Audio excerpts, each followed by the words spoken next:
আসসালামু আলাইকুম ফ্রেন্ডস, এডুজেট শিক্ষায় আপনাদেরকে স্বাগতম। আপনারা সবাই কেমন আছেন? আশা করি সবাই ভালো আছেন। বরাবরের মতো আপনাদের সাথে আছি আমি সাইফুল ইসলাম। চলে এসেছি নতুন একটি টিউটোরিয়াল নিয়ে। সো আজকের টিউটোরিয়ালটি কোন বিষয়ের উপর হতে চলেছে সেটা নিশ্চয়ই আপনারা টাইটেল এবং থাম্বনেল দেখে অলরেডি বুঝে গেছেন। তো আমি কথা বাড়াবো না, চলে যাব মেইন টিউটোরিয়ালে।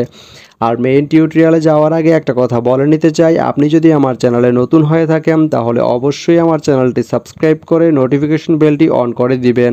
আর যারা অলরেডি সাবস্ক্রাইব করে রেখেছেন তাদেরকে অনেক অনেক ধন্যবাদ। যারা আমার এই ভিডিওটি ফেসবুক থেকে দেখছেন তারা আমার পেজটি ফলো করে সাথেই থাকবেন। তো চলুন চলে যাই মেইন টিউটোরিয়ালে।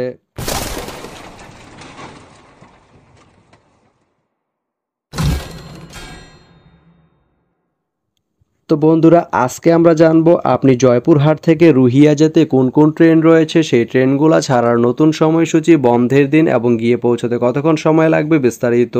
তো আমি যদি আপনাদেরকে ট্রেনের সময়সূচিগুলো বলে দিই, আপনি জয়পুরহাট থেকে রুহিয়া যেতে প্রথমেই যে ট্রেনটি রয়েছে সেটি হচ্ছে বাংলাবান্ধা। বাংলাবান্ধা ট্রেনটি জয়পুরহাট থেকে ছাড়বে রাত 12টা 9 মিনিটে এবং এটি রুহিয়া গিয়ে পৌঁছবে রাত 3টা 57 মিনিটে। শুক্রবারের দিন এই ট্রেনটি বন্ধ থাকে।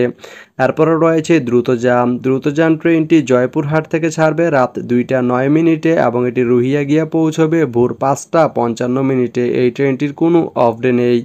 এরপরে রয়েছে একতা ট্রেনটি জয়পুরহাট থেকে ছাড়বে বিকাল 5টা 1 মিনিটে এবং এটি রুহিয়া গিয়ে পৌঁছবে রাত 8টা 33 মিনিটে। এই ট্রেনটির কোনো অফ ডে নেই। তো আপনি জয়পুরহাট থেকে রুহিয়া যেতে এই তিনটি ট্রেনের যে কোনো একটি ট্রেন ব্যবহার করতে পারেন। তো ভিডিওটি কেমন লাগলো অবশ্যই কমেন্ট করে জানাবেন।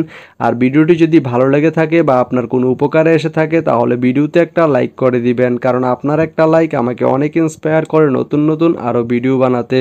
তো ধন্যবাদ সবাইকে ভিডিওটি এতক্ষণ ধৈর্য ধরে দেখার জন্য। ভালো থাকবেন, সুস্থ থাকবেন, এডুজেট শিক্ষার সঙ্গেই থাকবেন।